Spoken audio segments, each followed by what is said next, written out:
पृथ्वीच्या गर्भातून रक्तद्रव, घन व वायुरूप पदार्थ पृथ्वीपृष्ठावर फेकले जाण्याच्या क्रियेला काय म्हणतात? ए. भूकंप. बी. ज्वालामुखी. सी. अपरदन. डी. निक्षेपण. योग्य उत्तर आहे ऑप्शन बी. ज्वालामुखी. प्रश्न दुसरा. ज्वालामुखीच्या उद्रेकावेळी बाहेर पडणाऱ्या तप्तद्रवाला काय म्हणतात? मॅग्मा, लावारस, गाळ, पाणी. योग्य उत्तर आहे ऑप्शन बी. लावारस. प्रश्न तिसरा. ज्वालामुखीच्या उद्रेकावेळी बाहेर पडणाऱ्या वायूपैकी कोणता वायू असतो? ए. ऑक्सिजन. बी. नायट्रोजन. सी. पाण्याची वाफ. डी. हायड्रोजन. योग्य उत्तर आहे ऑप्शन सी. पाण्याची वाफ. प्रश्न चौथा. ज्वालामुखीतून बाहेर पडणाऱ्या पदार्थामध्ये कोणता पदार्थ असतो? ए. राख. बी. वायू. सी. शिलारस. डी. हिम. योग्य उत्तर आहे ऑप्शन डी. हिम. प्रश्न पाचवा. ज्वालामुखीतून बाहेर पडणारा शिलारस पृथ्वीवर आल्यावर काय बनतो? Option A. लावारस. बी. गाळ. सी. वाळू. डी. माती. योग्य उत्तर आहे ऑप्शन ए. लावा रस. लावा रस नलिकेच्या दोन्ही बाजूंनी पसरल्यामुळे काय तयार होते? ए. पठार. बी. दरी. सी. समुद्र. डी. नदी. योग्य उत्तर आहे ऑप्शन ए. पठार. प्रश्न सातवा. भारतातील प्रसिद्ध ज्वालामुखी जन्य पठार कोणते? ए. गंगा पठार. बी. दख्खनचे पठार. सी. मालवा पठार. डी. छोटा नागपूर पठार. योग्य उत्तर आहे ऑप्शन बी. दख्खनचे पठार. प्रश्न आठवा. ज्वालामुखीच्या मुखाभोवती लावारस साचल्यामुळे काय तयार होते? Option A. ज्वालामुखी पर्वत. Option B. दरी. Option C. सरोवर. Option D. मैदान. योग्य उत्तर आहे ऑप्शन ए. ज्वालामुखी पर्वत. प्रश्न नववा. जपानमधील प्रसिद्ध ज्वालामुखीचे नाव काय? A. Everest. B. Kanchanganga. C. Fujiyama. D. Nanda Devi. Option C. Fujiyama. प्रश्न दहावा. टांझानियातील प्रसिद्ध ज्वालामुखी कोणता? Option A. Kilimanjaro. B. Aravali. C. Satpuda. D. Vindhya. Option A. Kilimanjaro. प्रश्न अकरावा. लावारस थंड झाल्यावर कोणत्या प्रकारची खनिजे तयार होतात? Option A. सोने. बी. रत्ने. सी. अनेक प्रकारची खनिजे. डी. मीठ. योग्य उत्तर आहे ऑप्शन सी. अनेक प्रकारची खनिजे. प्रश्न बारावा. ज्वालामुखीमुळे जीवन व वित्तहानी होऊ शकते.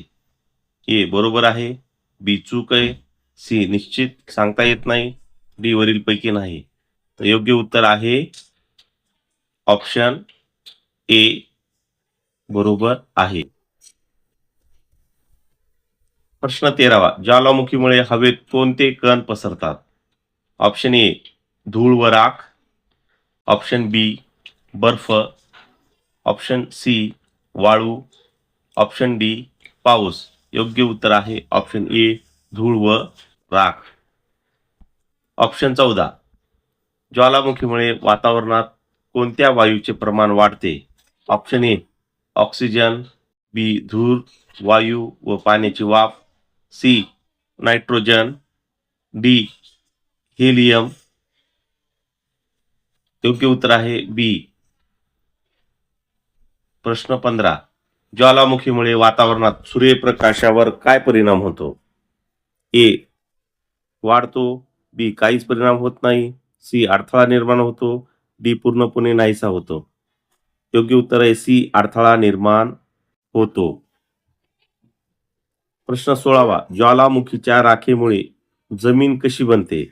ए. नापीक, बी. सुपीक, सी. खडकाळ, डी. वालुकामय. योग्य उत्तर आहे ऑप्शन बी. सुपीक. प्रश्न 17वा, लावा रसामुळे कोणत्या प्रकारचे खनिजे सापडतात? ए. मौल्यवान खनिजे, बी. फक्त लोखंड, सी. फक्त तांबे, डी. फक्त कोळसा. योग्य उत्तर आहे मौल्यवान खनिजे. प्रश्न 18वा, ज्वालामुखीमुळे कोणती नवीन भू आकृती तयार होऊ शकते? ए. पठार, बी. बेट, सी. पर्वत, डी. वरीलपैकी सर्व. तर या ठिकाणी हे सर्व तिन्ही ऑप्शन होऊ शकतात, म्हणून ऑप्शन डी वरील सर्व. प्रश्न 19, ज्वालामुखीच्या उद्रेकामुळे घरे धोक्यात येऊ शकतात. ए. बरोबर आहे, बी. चूक आहे, सी. कधीच नाही, डी. वरीलपैकी नाही. तर ऑप्शन ए बरोबर आहे. प्रश्न 20, मुसळधार पावसामुळे ज्वालामुखीच्या राखेचे काय होऊ शकते? ए. ती उडून जाते, बी. पाणी साचून चिखलाचे प्रवाह तयार होतात, सी. ती नाहीशी होते, डी. खद्रक बनतो. ऑप्शन बी उत्तर योग्य बरोबर आहे. 21, ज्वालामुखीमुळे कोणते नैसर्गिक संकट निर्माण होऊ शकते? चिखलाचे प्रवाह, बी. हिमवर्षाव, सी. वादळ, डी. दुष्काळ. तर ऑप्शन ए बरोबर उत्तर आहे चिखलाचे प्रवाह. प्रश्न 22, भारतातील एकमेव जागृत ज्वालामुखी कोठे आहे? ए. अंदमान निकोबार बेट समूहातील बॅरन बेट, बी. लक्षद्वीप, सी. गोवा, डी. गुजरात. योग्य ऑप्शन आहे ए. अंदमान निकोबार बेट समूहातील बॅरन बेट. प्रश्न 23, बॅरन बेटावरील ज्वालामुखी कोणत्या वर्षापासून पुन्हा सक्रिय झाला? ए. 2000, बी. 2017, सी. 2015, डी. 2019. योग्य उत्तर आहे ऑप्शन बी 2017 पासून.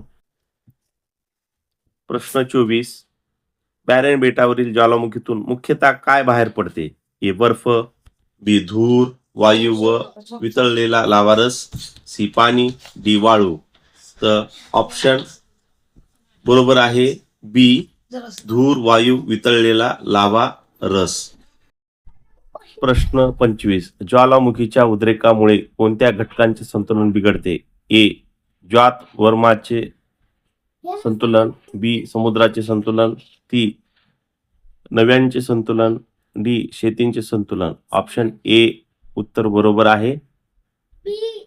प्रश्न 26, ज्वालामुखीच्या राखेमुळे जमीन कशी होते? ए. सुपीक, बी. नापीक, सी. खारट, डी. दलदलीची.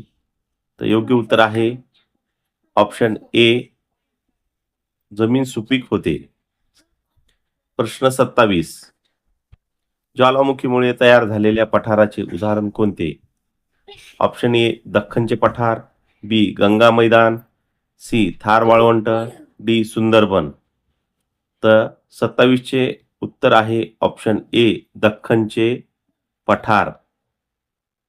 प्रश्न 28, ज्वालामुखीचे प्रमुख परिणाम कोणते? Option A. जीवितहानी, बी. वित्तहानी, सी. नवीन भू आकृती निर्माण, ऑप्शन डी. वरील सर्व. तर ऑप्शन डी वरील सर्व हे उत्तर बरोबर आहे. प्रश्न 29, ज्वालामुखीच्या उद्रेकामुळे तयार होणाऱ्या पर्वताला काय म्हणतात? Option A. ज्वालामुखी पर्वत, बी. घडीचा पर्वत, सी. अवशिष्ट पर्वत, डी. ब्लॉक पर्वत. तर योग्य उत्तर आहे ऑप्शन ए. ज्वालामुखी पर्वत. शेवटचा क्वेश्चन, प्रश्न 30, ज्वालामुखीमुळे कोणता लाभ होतो? ए. जमीन सुपीक बनते, बी. खनिज मिळतात, सी. नवीन भू आकृती तयार होतात, डी. वरील सर्व. तर योग्य उत्तर आहे डी. वरील सर्व. तर या ठिकाणी आपले हे सर्व क्वेश्चन या ठिकाणी संपलेले आहेत. या ठिकाणी आपला हा भूगोलचा पाठ दुसरा या ठिकाणी संपलेला आहे.